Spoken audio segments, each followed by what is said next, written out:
Hi, I'm Imran Garda. Welcome once again. You are in the stream. Today we examine the upcoming Palestine statehood initiative and why it has polarized the Palestinian community.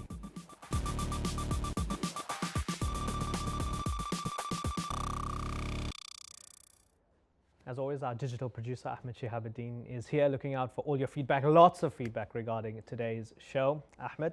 Also on the couch next to Ahmed is Noura Arakat, who's legal advocacy coordinator for Badil, Resource Center for Palestinian Refugees and Residency Rights. She's also adjunct professor at Georgetown University. That's quite a mouthful. And you have some other titles. As you were mentioning to me off air, you wear many hats. But this week in particular is quite busy for you, because of your Palestinian advocacy hat, is it not? Absolutely. So this week is a major week in Palestine's history and its struggle for national self-determination. And because the Palestinians are going to the UN, but possibly more importantly, because the context of the Arab Spring and another struggle amongst Palestinians to be included in determining what our future will look like as part of a Palestinian National Council or other body where our government and our leadership is accountable to a constituent base. Whether you agree with what the PLO and PA are trying to do or not, there's definitely been a resurgence of interest in people like you and Palestinian advocacy groups, particularly here in the United States recently, hasn't there? Well, I think that part of it is a media cycle, of course, of what's pressing. But the other issue is that we've moved out of the normal for the past 2 decades into a point at a juncture where there's new possibilities. And those new possibilities are partly given rise because of the UN statehood bid, but also given rise because of the shifting of the status quo throughout the entire Arab world because of the Arab Spring. Interesting to see how the Palestinians fit into that Arab Spring, and looking forward to the rest of your thoughts throughout the program. Once again, welcome to the program, Noura. Now, in today's discussion, we're very happy to inform you that we have a few of our online viewers in our Google Plus Hangout. Let me show you the Hangout at the bottom of my screen, if I can get to it over there. There it is. There I am, and we've got Jalal over here. Hi, Jalal. And we've got Sepidia over there, Siabonga as well, next to her on the screen. And we've got Dor Blech, who's there as well, and a chap called Ahmed sitting on an orange couch somewhere over here. So welcome all of you. Looking forward to your thoughts throughout the program. We'll try and get some questions as well to our guests. We'll get back to all of you in a moment. But first, since there's been so much online buzz about the Palestine statehood bid, we, of course, decided to get your views. That's the point of the show. So, Ahmed, I know we've had a lot of feedback in the past 3-4 days. Tell us a bit about some of that. Well, it's true. As Imran said, on the eve of the Palestinian bid for statehood at the UN, we asked you for your views, and we asked you more specifically to complete this sentence for us on Twitter. If Palestine were a state, and many of you did. So here are some of the most compelling responses. Let's start with a couple from Palestinians themselves. Diya Sarsour said, if Palestine were a state, I wouldn't have to always say, no, not Pakistan, I'm from Palestine. And Remy Kanazi said, if Palestine were a state under Abbas's vision, it would be a series of non-continuous Bantustans devoid of Palestinian rights. They are borrowing the term from South Africa's apartheid, I don't want to say movement, let's say history. But we also received responses from all over the world, quite frankly. So here are a couple more. Mayism said, if Palestine were a state, the Arabs and Islamic world would continue to blame Israel, the West, and the Jews for all their failings as nations. And Ayman Nasruddin said, if Palestine were a state, Israel would still flaunt, I think he means flout, international law, and the UN would be exposed for the powerless bureaucracy it is. And the last one from Hariga, it says, if Palestine were a state, then Arab leaders would have no chance to make money out of Palestine. So Noura, I'll come to you on this one. Do you think this is true, that Arab leaders have exploited, Palestinians or the Palestinian people for financial gain or to serve their own interests? It's a really interesting question, and actually historically that has been the case, and it's what gave rise to the creation of the Palestinian Liberation Organization in 1964. It was an effort on behalf of the Palestinian national body to wrestle control back from the Arab nations who had usurped Palestine as a cause célèbre for exploitative reasons and made it about national self-determination in the form of the PLO. So a manifestation of their right to self-determination. Absolutely, that nobody else, everyone can be allied, but Right. that the ultimate decision will lie with Palestinians themselves. And very briefly, since we have you here, if you could finish this hashtag for us, if Palestine were a state, what would you say? I would say if Palestine were a state, I wouldn't want Palestinian citizenship. I would want to be free and liberated. All right, well, remember, you can get more information on Palestine's statehood bid by checking out our website. We have an entire site dedicated to this right here, as you can see on my screen, and there it is. أنا اسمي حسام الحملاوي ناشط ومناهض للتعذيب في مصر and I'm in the stream. Well, after nearly 20 years of a failed peace process, a frustrated PLO, the Palestine Liberation Organization, has decided to force its hand. On Friday, it is expected to ask the United Nations for full membership for a Palestinian state. To achieve this, it would need 9 votes in the Security Council. They have 15 members currently, 5 permanent, the rest non-permanent. But the US has made it clear it will veto the initiative. So if or when the US does that, the Palestinians will then take it to the General Assembly in the hope of getting a 2/3 majority vote, which would elevate them from observer status to a non-member state, just like the Vatican. Now, this would mean they'd have access to the International Criminal Court, where they could try to prosecute Israel for war crimes. Now, this includes what the PLO calls the crime of apartheid and illegal settlements. Let's just give you an idea as to how the settlements affect any hope of a Palestinian state. Let's go back first of all. You'll find this on the internet, which is basically a historical overview. Palestinian and Jewish land in 1946 in green, what could be deemed Arab or Palestinian land. 47, that's the UN partition plan. From 49 to 67, here you have the State of Israel founded, and that's Palestinian land in the West Bank and Gaza. And then this goes up to the year 2000. But updating that to now, this is from peacenow.org, an advocacy group that looks forward to a peaceful solution there. Here's the West Bank on the right, here's Gaza on the left. So theoretically, any Palestinian state would include the West Bank, that's the 1967 Green Line, and Gaza. But there's a problem. I'll show you how. Let's add the Israeli settlements and the Israeli outposts.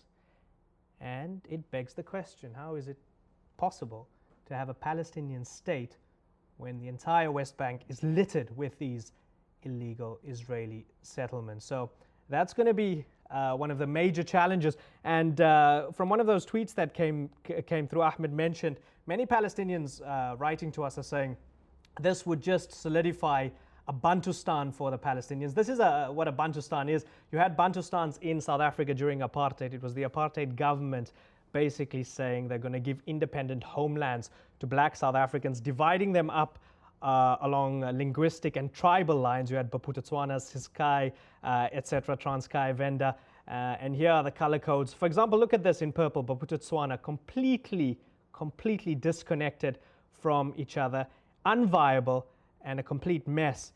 Thankfully, all of that was discontinued and dismantled when South Africa had beaten apartheid in the 90s. So that's what they're referring to when they say Bantustan. They say that the Palestinians will just get to this level of South Africa, and that, it can be argued, was at the height of apartheid. So it doesn't look too promising from that perspective. Now, many Palestinians are critical of this bid. They claim it raises significant unanswered questions regarding borders, Palestinian refugees, of course, the right of return of those refugees, the status of the diaspora, and the Palestinian community inside Israel, those who have Israeli citizenship. Now, they accuse the PLO leadership of making an executive, unilateral decision that fails to consider their views and the consequences. Well, joining us now via Skype from New York is Hussam Zomlot, a member of the PLO team at the United Nations. Hussam, welcome to the stream. Thanks a lot for joining us. It is true, isn't it? There is no democratic mandate that the PLO has at the United Nations. You've not consulted the diaspora. You've not consulted those Palestinians in the refugee camps. You've not consulted even the Palestinians of Gaza. No, this is not very accurate. If you mean by the people of Gaza, the de facto government in Gaza, that's a different situation. But if you mean the people of Gaza, you may want to go and ask the flag shops all over Gaza that they have run out of flags and materials, that the people of Gaza would want to see this as an opportunity. People buying flags is not a democratic finish the mandate for sentence. some. It's not a democratic mandate. Where did the decision-making process take place in order to task you with the responsibility to represent the Palestinians at the United Nations? The entity that took the decision to go to the United Nations is the Palestine Liberation Organization. There was a meeting of the Central Council of the PLO that proceeded to go to the United Nations. Now, please let us not mix between the decision to go to the United Nations and internal matters, whereby I would very much agree that there is a need for inclusion, for a democratic process, whereby our people inside and outside are definitely and democratically and transparently included. I very much agree with the argument that this is the biggest challenge upon us right now, and we should engage straight away of such a democratic process. But this is an internal matter. It must be achieved, but the external matter is our status in the international system. I do not see any contradiction between the national campaign and the national movement and the national project that has been declared in 1988 with the full mandate of the Palestinians. As you remember, there was a vote by the Palestine National Council of achieving a Palestinian independent state on the 1967 borders with East Jerusalem its capital. This is exactly what we're doing. We have the mandate of the past, we have the mandate of the PLO structures, and we must always go back to our people when we finish this and say where we go next. What we are doing now has the legitimacy of our movement since it has started. Okay. Our movement has been based on the idea of our non-negotiable, inalienable right of self-determination, as in creating a state in the West Bank and Gaza, and our right of return to our homeland. Okay. Noura Hussam says the PLO in New York at this moment in time have both a mandate and legitimacy to represent the Palestinians and everything they're calling for. What do you think? Hi, Hussam. Nice to see you again. I respectfully disagree with Hussam on several fronts, especially the one thing of greatest concerns for Palestinians is that this collapse between the external and the internal, and especially in the context of the Arab Spring, we can't ignore this collapse. From the aftermath of the Arab Spring emerged amongst Palestinians two calls from their leadership that echoed the calls of their Arab brothers and sisters throughout the Arab world, which is that we wanted reconciliation between our political factions, namely Hamas and Fatah, and that second, we want to be included as part of the decision-making process to be part of the project of self-determination, and offered a model to do that in the Palestinian National Council. That first call was responded to. That second call has been ignored. The fact that it's been ignored, coupled with the fact that the PLO and the PNC have by and large been defunct for the past 2 decades, indicated by the PNC only convening meetings twice in 20 years, gives rise to the polarization that exists and the lack of consensus and movement building among Palestinians to support this cause, which is causing a lot of the controversy around this, so that there aren't two sides, for example, for and against statehood. There's a side that wants for statehood, a side against statehood, and multiple other sides that define self-determination more broadly, that includes the right of return, as you mentioned, that includes the right of citizens within Israel, that includes Palestinian equality in general. And that's Noura, precisely why.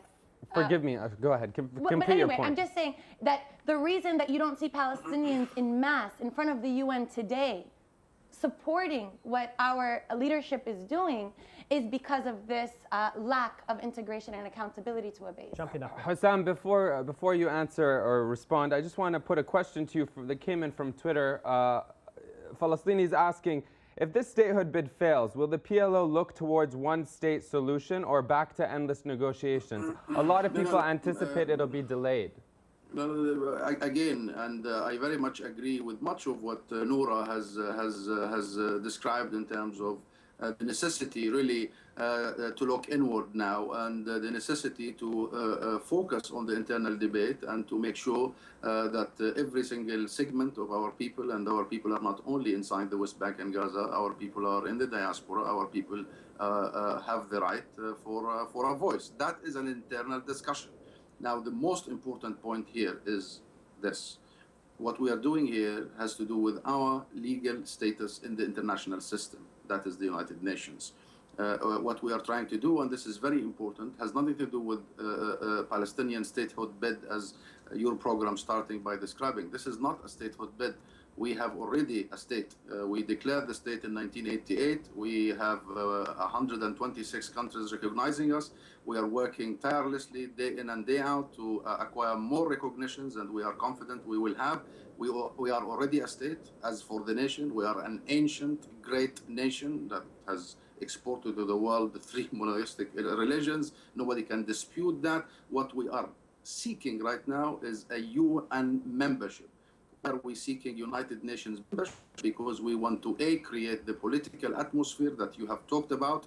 Palestine today have the absolute upper hand. Okay. The delegations that are visiting us are countless. Okay. Our issue fair is point, being Hussam, you say you have the upper hand. Let's bring Noura in now. Noura wants to jump in. So I want to comment on the legal issues, but first to say, I really think it's not right. It's inaccurate to say this is an external and external matter, because at present, there's a Palestinian body that says it represents the will of the Palestinian people, and that's just not true because of the mechanisms of where you're at.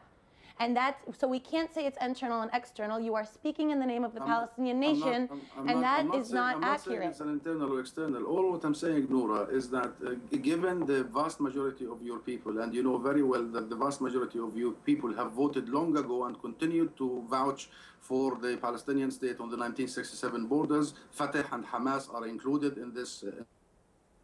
I don't know who are you talking about. Maybe there are some people like yourself who want to see a one-state solution. This is an internal discussion and a very legitimate debate that we should have. We should really seriously have, given the almost erosion of the two-state solution. But Hussam, do you realize you're raising a lot of... Okay, sorry.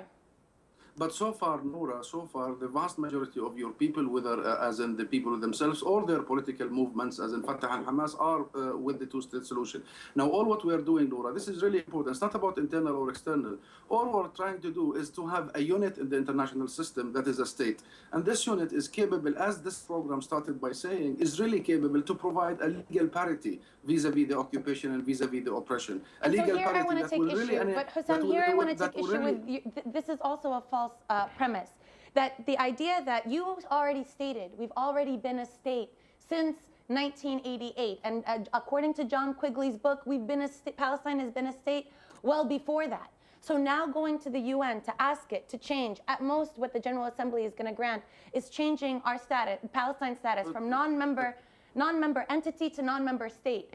Do you realize, and just to share with our viewers, if I can just finish on this legal point, just to share with our viewers, that this will not guarantee legal parity, it will not guarantee jurisdiction at the ICC, it will not guarantee inclusion in UNESCO, it will only increase the possibility of inclusion, and it will still be a battle to be included in all of those different entities. Okay, let's get Hussam to answer that, and then I want to move on and broaden it out a bit. Hussam? I very much appreciate your passion, Noura, but this is misinformation. The moment you're admitted to the United Nations system as a state, whether non-member or full member, This is about General Assembly, Hussam. Don't mix up what I said. I said General Assembly. Let me finish my sentence. Let me finish my sentence, please.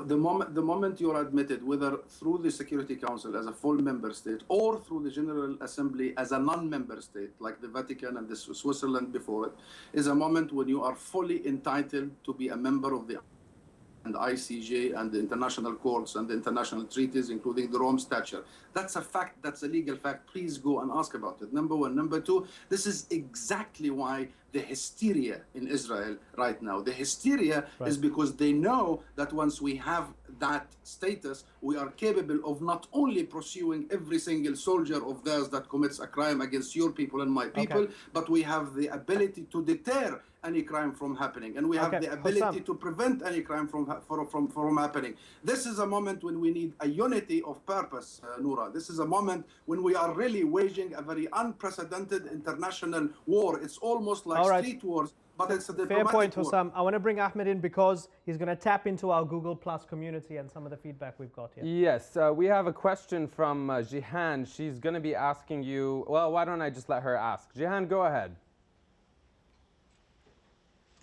This is Jihan from Gaza. What will the map for this state look like? Is it going to look like 2 dots here and there?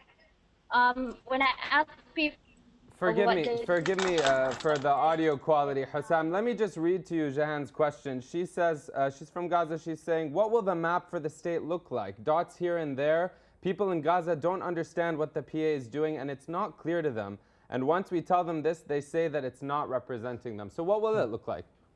This is exactly to my sister in Gaza and to the people of Gaza and to the people of Jerusalem and to the people of the West Bank, to the Palestinians in the diaspora and everywhere. This is exactly what we're doing. We are reversing the last 20 years of nonsense. We have been engaged in an endless rounds of talks and peace processes throughout the last 20 years. We have gotten absolutely nowhere. The Israelis have used that opportunity to undermine the very fact or the very process that we were aiming to achieve. That is a two-state solution, a Palestinian independent sovereign state contiguous all of the 1967 borders, on the 67 borders, not within 67 borders. Now we are reversing this, and we are undoing the damage, and we are reversing it not in one go. This is not a knockdown. The UN is not going to do everything. We are reversing it by shifting the strategy. Now we are no longer in the arena of bilateralism. We have given that enough chance and enough opportunities and enough time. Now we are in the era of multilateralism. Hussam, we are going for Hussam, the internationalization. Hussam, if I may just interrupt you with a tweet that came from ElSal92, I just want to ask you, you are aware that people in Gaza, for example, this tweet says, Gaza, if Palestine were a state, Gaza would not be included in that state, just like it wasn't included in President Abbas's recent speech 4 days ago. Not one mention of the word Gaza in a speech a week before going and asking for recognition or statehood. There will be no Palestinian state without Gaza. Gaza is the strategic and national depth of Palestine. It is 40% of our society inside, and it is a big portion of our society in total. Who said that? Quote me officially, Gaza. I am from Gaza. I was born in Gaza. What are we talking about? I understand how people are suspicious. I understand the mistrust. But come on, come on, guys. Hussam, you made your point. This is our moment. Okay, fair enough. You made your point. I want to ask Noura about the United States here. Mitt Romney and Rick Perry, two presidential candidates from the Republican Party, recently very outspoken, saying Barack Obama's policy is a complete mess towards Israel and the Palestinians, and they're both saying that the United States should cut funding to the Palestinians for going to the UN. We're expecting the United States to veto this motion at the Security Council. It would be the 42nd veto that the US has had in favor of Israel against the Palestinians. When are the Palestinians going to get the message that perhaps the United States is not this honest broker that it claims to be?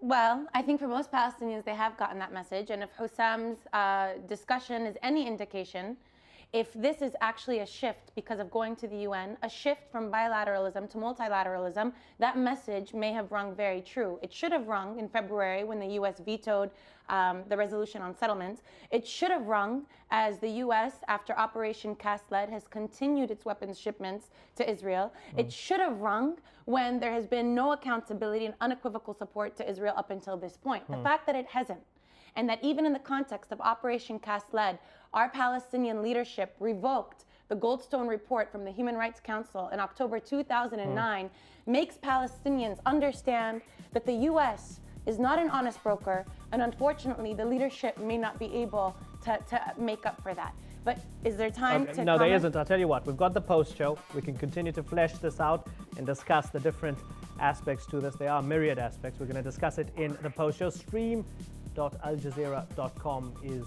where it will take place for another 10 minutes or so. Ahmed, thanks a lot for gathering all the feedback on Google Plus and Twitter. Noura, thanks for joining us on the stream. For all our TV viewers, switch over to stream.aljazeera.com for a continuation of the discussion.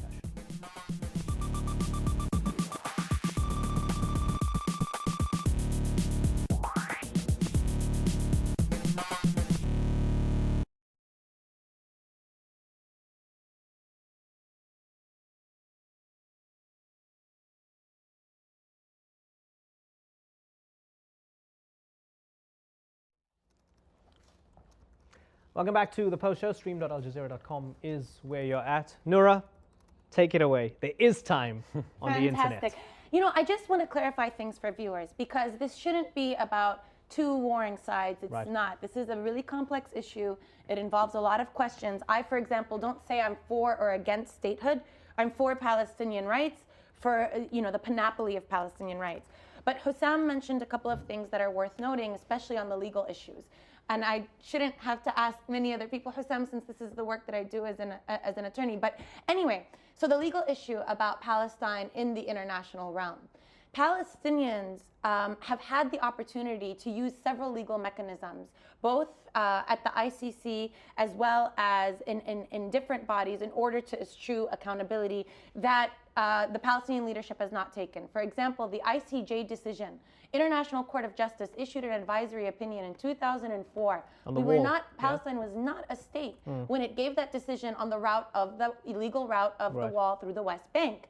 That was an opportunity for Palestinians to be able to go across the world and say, you cannot do anything to support Israel's building of the wall, or you'll be in contravention of international law per the ICJ decision.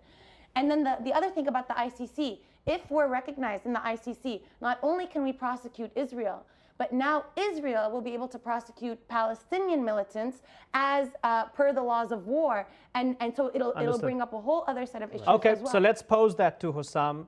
Noura makes a compelling case there. It's twofold when you go to the International Court of Justice and the ICC. Perhaps, as she's suggesting, the PLO hasn't completely thought this through. No, we have thought this very thoroughly and very through. And would you begin to compare the violence perpetrated by the Israelis against our people in comparison to what could be a Palestinian response and resistance? That's absolutely not a sounding argument. No. We are the party that needs protection. We are the party that needs deterrence. And we are the party that seek international courts because the Israelis are in the illegal, they are in the red, and we are not. And it is our right, as enshrined by international law, to resist. Of course, we should not target indiscriminately civilians, and this is something that we, the PLO, do not condone in any way.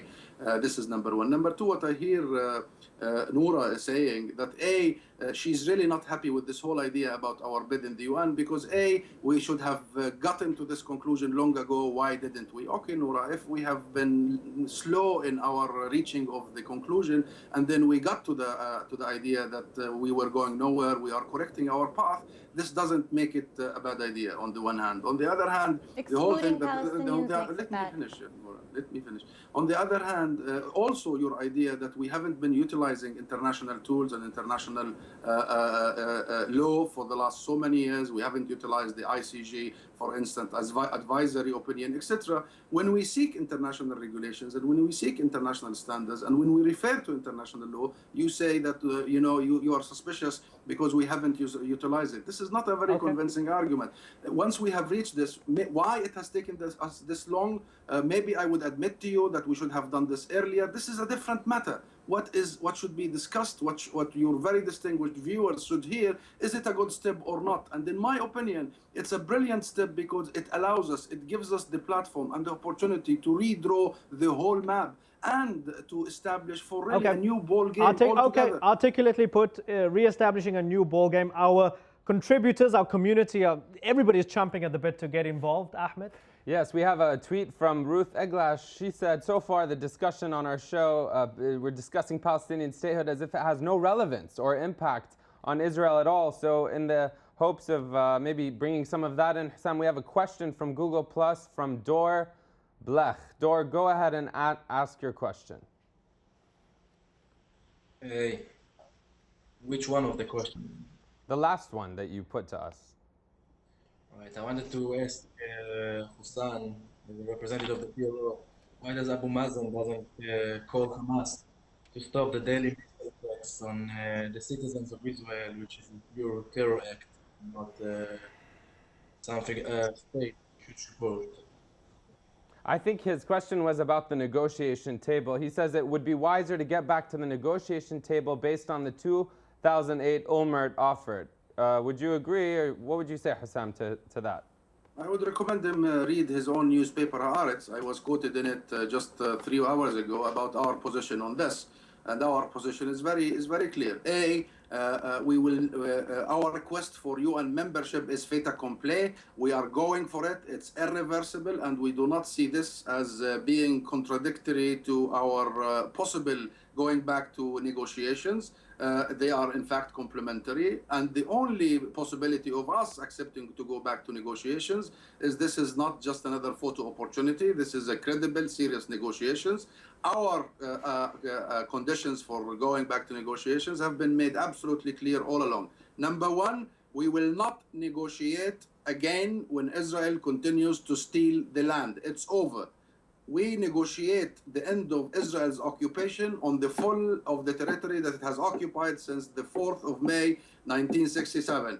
If you continue building settlements in these areas, any negotiations is meaningless. Okay. Number two, we will not engage in negotiations unless we have a very clear-cut international terms of reference as provided by the numerous United Nations resolutions, 242, 338, 194 for the refugees. Number three, we will not engage even if these terms of references are provided until Israel accepts these terms of references. And number four, we want guarantees before we start negotiations that anything we agree upon will be implemented. We've had enough of 20 years of a game of deceit whereby everything we agreed upon went unimplemented. We've had enough of 20 years of Israel's attempt to manage the conflict, to deepen its occupation, to sever Jerusalem, to de-Arabize Jerusalem. We had enough of the mushrooming settlements in the West Bank. We had absolutely enough of the blockade, the siege on our people in Gaza. We are going today to absolutely make sure that the business of the Israeli successive governments of sustaining the status quo is no longer possible. Okay, I want to go to Noura and talk a bit about Hamas. Part of what Dor said on Google Plus was that, why doesn't Hamas stop the rocket attacks? Do you find it surprising or interesting that Hamas has chosen to very strategically just step back, lay low for a while all of this is going on, and not say too much as this process unfolds at the UN, spearheaded by the PA and the PLO, and play this wait-and-see game? Hamas hasn't just played a wait-and-see game. It's actually has been exercising a ceasefire for quite some time that was only recently broken because of Israeli incursions. But that aside, Hamas, like Fatah and other political parties, is also self-interested in the continuation of its authority and its power. And so perhaps it's taking less risks, because the less it does, it can come out a victor at the end by making less mistakes. But Hussam, I want you to know that I agree with your fervor and I agree with your vision of enough is enough is enough in all of these realms.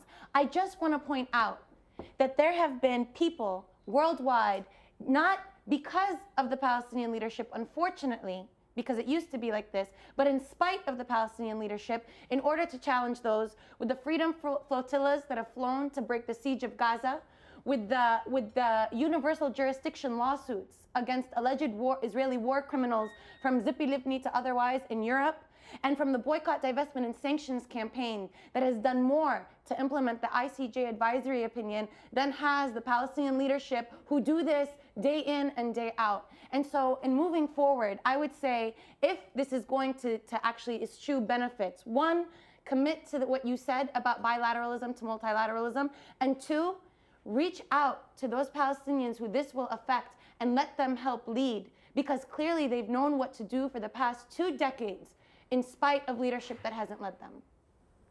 Okay, Ahmed, jump in with some. Ahmed, jump in with some Google Plus and we'll get Hussam to respond to both. That sounds great. Why don't we just go ahead to Sepidia, who has a question on that note, actually. Sepidia, go ahead. Right. I just want to get everyone. Sorry, I can hear myself. Go ahead. Go ahead. Say your questions. I just want to hear everyone's impressions on what we were talking about earlier in regards to Israel kind of standing back in regards to what is happening, Palestinians always being demonized for whatever move they make.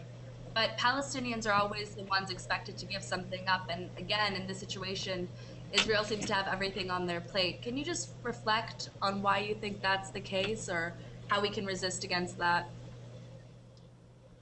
I think the question, Hussam, is what is Israel willing to do for peace? Why is it always that, that the Palestinians are being shot down for statehood and they're being expected to return to the negotiations? This is a very fair question. And why Israel is doing this? Before why, what is Israel's strategy? We have discovered it by deeds, not by words. Israel's strategy is one, very simple. Keeping the status quo minus. And by minus, I mean they want to keep the status quo but steal more land by the day, as you all know.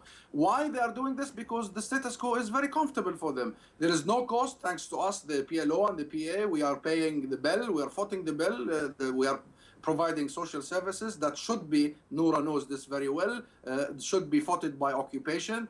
And they are profiting. Not only there is no cost, they are profiting. They're using half of our land. They are using our resources. They are dumping 3 billion worth of goods in our market. Our economy is captive.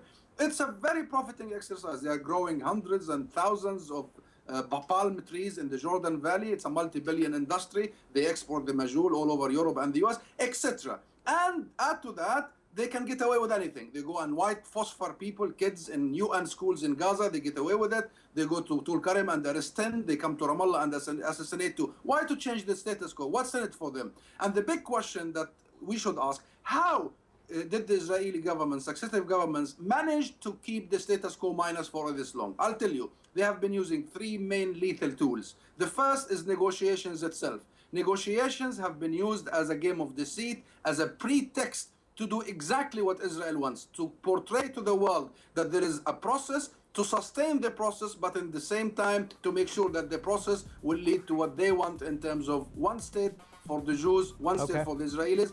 The second weapon is our own fragmentation, and here I see the points raised by Noura. We have to be united. And the third weapon that has been used against us, frankly, is the US monopoly over the peace process. We have stopped negotiations.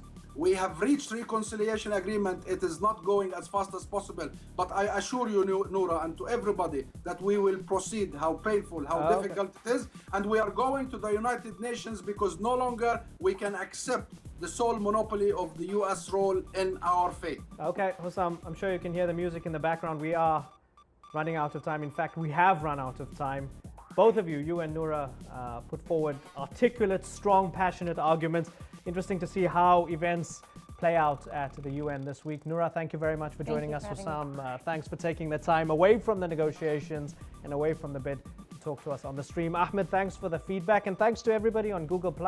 We got a lot in on Google+. Technical issues, but it worked. I think it was fantastic. Good to have all your feedback. Hope to incorporate Google+ more often on the stream, and including Twitter, Facebook, and the other mediums.